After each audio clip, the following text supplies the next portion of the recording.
Suffice it to say, there are multiple reports that a second person has been arrested in Arizona. Fox News has not confirmed, and when we get information that suggests that it's true, we'll bring it to you right away. The president's scheduled for a minute from now, and we'll listen. But first, I want to go to Peter Ducey, our correspondent in Washington, who has more on the accomplishments of and the life of, which is still very much ongoing, Congressman Giffords. Peter, to you. Shepard, our brain room did some digging around looking into the life of Congresswoman Giffords and found out that she is a longtime gun owner and strong supporter of the Second Amendment. Back in 2008, speaking about the Supreme Court striking down D.C.'s gun ban, she said it was a common-sense decision that reaffirms the constitutional right and Arizona tradition of owning firearms. And she said, I commend the court for ruling in favor of restoring our right to bear arms. Congresswoman Giffords is also the only member of Congress with a spouse on active military duty. Her husband is Captain Mark Kelly, a NASA astronaut and Navy pilot. And when she's in D.C., Giffords is a part of the Committee on Armed Services, Science and Technology, and also the Committee on Foreign Affairs, where, according to her website, she has helped reform a State Department initiative aimed at reducing drug trafficking and cartel violence along the U.S. border and Mexico. And her district, Arizona's 8th Congressional, shares a 114-mile border with Mexico. She's also a part of that Blue Dog Coalition and just started her 3rd term back on Wednesday. And she's also a graduate, education-wise, of Cornell and Scripps College. Shepard, back to you. All right, Peter, thanks very much. We've been searching around for information on this man, Jared Loughner, who we now believe spells his name L-O-U-G-H-N-E-R, though it was originally said to us L-A-U-G-H. We'll get that. The police are going to bring it to us. But from everything we've been able to learn, in modern times, everything about you that you've chosen to put out there is available all the time, even if you're accused of going out and shooting a federal judge and killing him and shooting a representative and leaving her in surgery in a hospital. The alleged shooters, Jared Loughner's YouTube channel, in it he talks about the illiterate people who don't know English in his district, which is District 8 there, and there are videos. And then his MySpace page has just been taken down, has a MySpace page.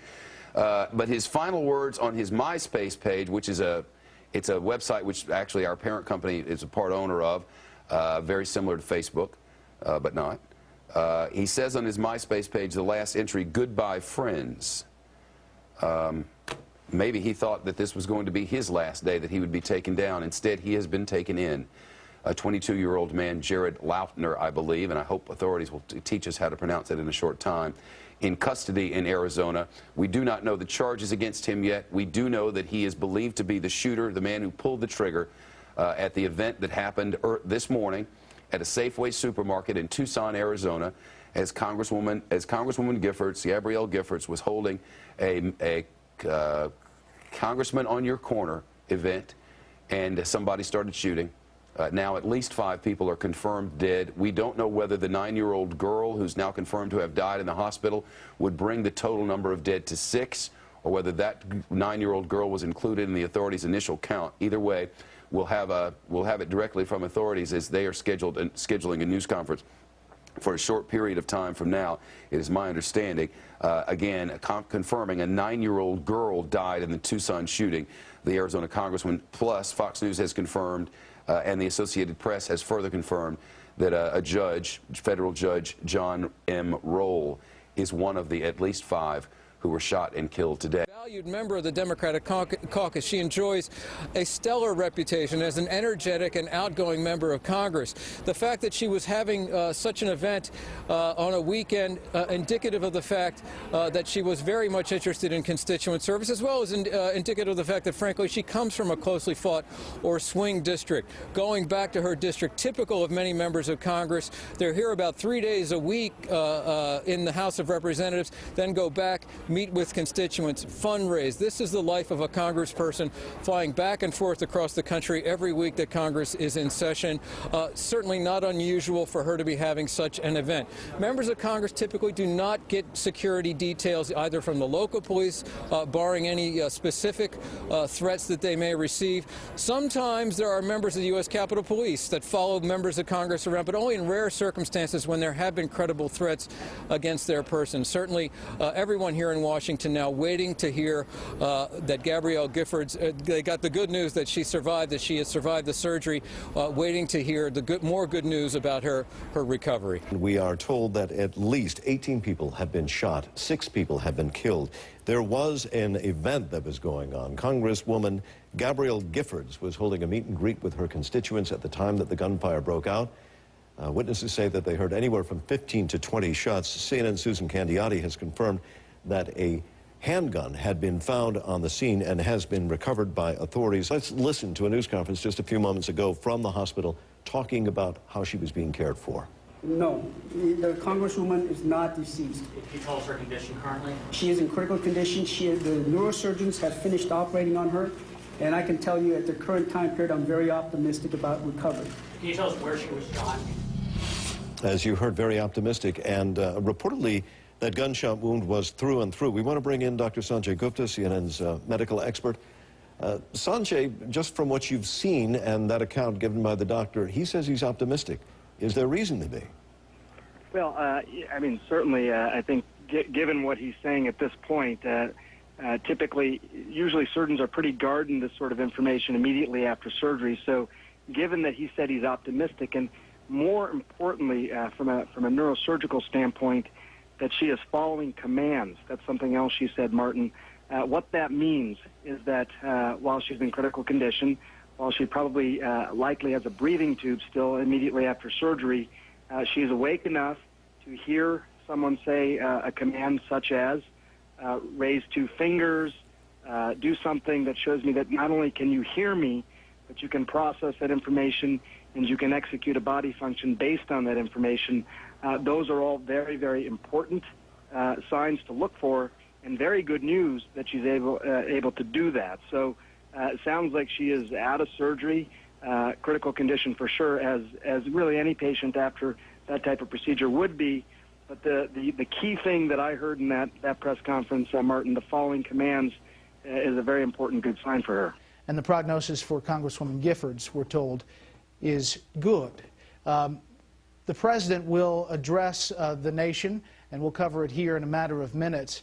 He is going to speak out about the Congresswoman, but I bet he'll also speak out about this violence and the tragedy. And the question is where this goes from here as far as security issues. The U.S. Capitol Police, as I mentioned earlier, sent out an email, and they are directly involved in the ongoing investigation.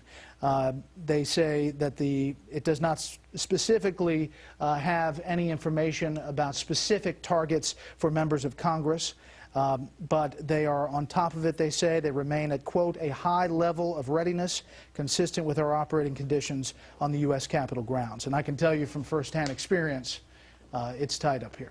A live interview taking place at our local affiliate K-Gun. Brett, let's listen. Again, a lot of her closer friends, like the bridesmaids in her weddings, and people were here today. So those were the folks that all. She has a great support system and a great group of people, and I'm just happy that she's okay right now. And that's I think that's wonderful. But we still need to keep our eye on what's going on. And Steve's right. It's time for people to stand together. You can disagree, but if you when it comes down to doing the right thing, you got to be able to stand together. Hey, Steve, there are also reports today that John Roll, who's the head of the U.S. District Court here out of Tucson, that he was injured in all of this. Have you heard anything about that today? Just what you said, and everybody, Paul said it. Sadly, the Associated Press has confirmed that Judge Roll was shot and killed, and that he died today. I've gotten more on this suspect. Our main thoughts at the moment, of course, are with the people at the hospital, but it's important to learn something about this suspect as well. So from his videos, and we're going to be playing some of these videos for you. As you might imagine, we're being very careful along the way, so that's why it's not up on the screen right now. We're going through a lot of checks. But some things that I can report to you from the suspect, Jared Loughner's video, a military recruit at MEPS in Phoenix, it is our belief. Authorities have not confirmed this to us. This is from his own writing. This is how he describes himself on videos on YouTube. Authorities are not available to confirm it, but this is what he says. Take it with a grain of salt. Quoting him now, this suspect, the majority of citizens in the United States of America have never read the United States of America Constitution. You don't have to accept Federalist laws. And now something that we believe may go to motive. His apparent note also says, quote, in conclusion, reading the second United States Constitution, I can't trust the current government because of the ratifications. The government is implying mind control and brainwash on the people by controlling grammar. No, I won't pay debt with a currency that's not backed by gold and silver. No, I won't trust in God. May God have mercy on his soul.